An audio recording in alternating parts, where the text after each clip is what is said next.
بزرگوں کی قبروں پر کھڑے ہو کر اللہ عز و جل کی عبادت کرنا جائز ہے یا حرام؟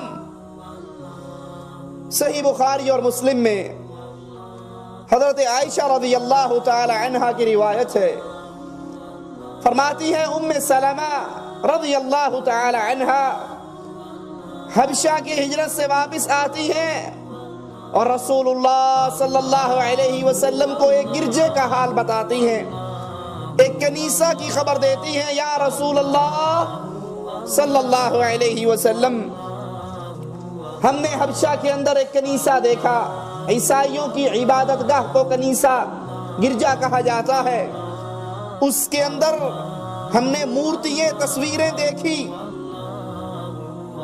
رسول اللہ صلی اللہ علیہ وسلم فرماتے ہیں یہ یہود و نصارہ، ان کا جب کوئی نیک آدمی فوت ہو جاتا، نیک آدمی مر جاتا، تو یہ اس بزرگ کی، اس ولی کی، اس نیک آدمی کی قبر پر مسجد بنا لیتے، عبادت گاہ بنا لیتے اور اس میں اس کی تصویریں سجا لیتے، مورتیاں بنا لیتے۔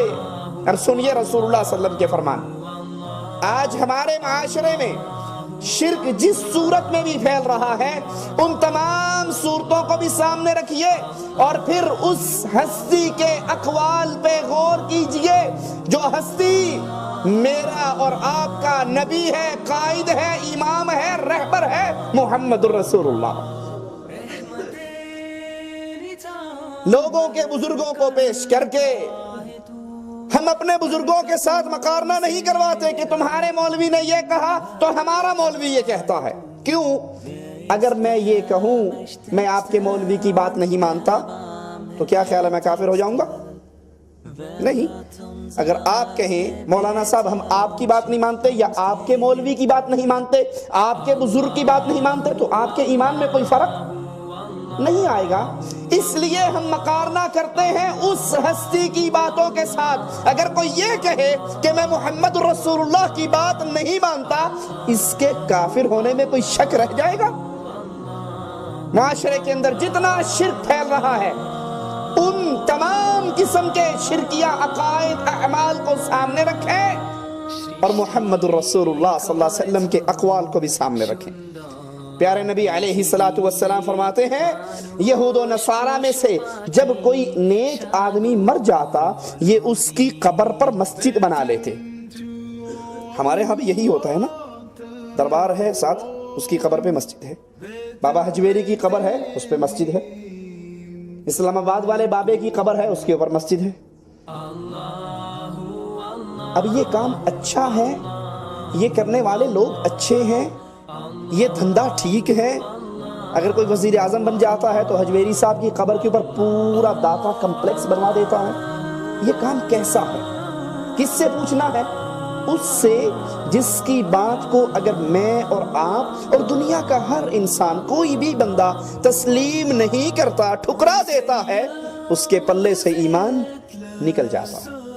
رسول اللہ صلی اللہ علیہ وسلم فرماتے ہیں سنو، اللہ کے نزدیک بزرگوں کی قبروں پر عبادت گاہیں مسجدیں بنانے والوں کے بارے میں نبی فرماتے ہیں اللہ کے نزدیک یہ سب سے بدترین مخلوق ہے۔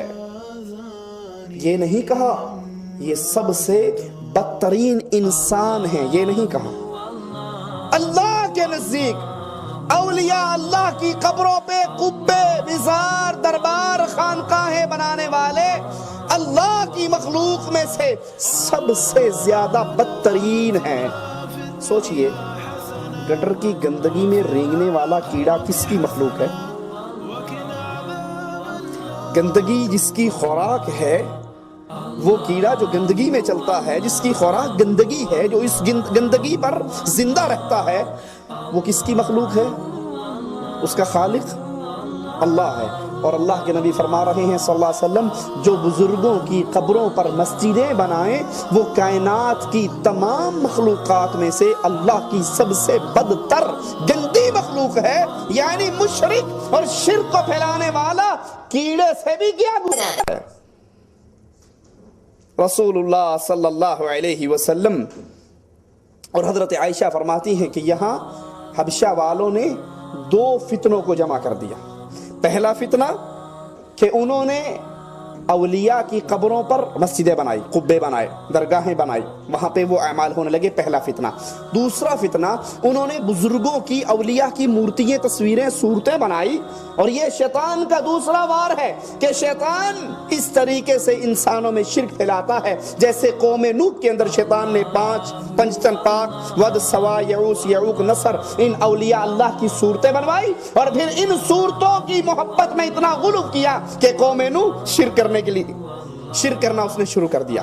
امام بغوی رحمہ اللہ فرماتے ہیں وہ لوگ یعنی یہود و نصارہ، وہ لوگ مسجد میں نماز پڑھتے، نماز اللہ نام کی، مسجد میں نماز پڑھتے اور پھر قبلہ ان بزرگوں کی قبروں کی طرف کرتے، یعنی نماز پڑھتے ہوئے اپنا قبلہ بزرگوں کی قبروں کو سامنے رکھتے اور ان کی طرف منہ کر کے نماز پڑھتے. ذرا جائیے اپنے اپنے معاشرے کے اندر دیکھیے، ہمارے ہاں بھی قبر درمیان میں ہوتی ہے، چاروں طرف درویش بیٹھ کے قرآن پڑھتا ہے یا نہیں پڑھتا؟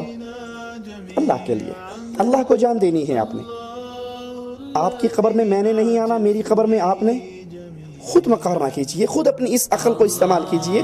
آپ کے اور ہمارے معاشرے میں قبر کے چاروں طرف درویش بیٹھ کے قرآن کی تلاوت کرتے ہیں یا نہیں کرتے؟ یہ قرآن پڑھنا تو عبادت ہے کس کی؟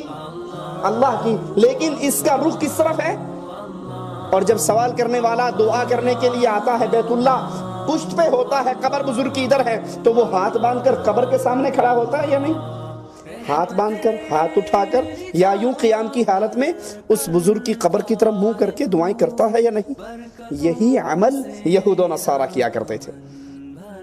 اس پر رسول اللہ صلی اللہ علیہ وسلم نے ان کو ملعون قرار دیا، ان پر لعنت کی. اور لعنت کا مطلب کیا ہوتا ہے؟ طرد من رحمت اللہ، کہ ایسے لوگوں پر پھر کبھی اللہ کی رحمت نہیں پڑتی جب تک وہ توبہ طائب نہ ہو جائے.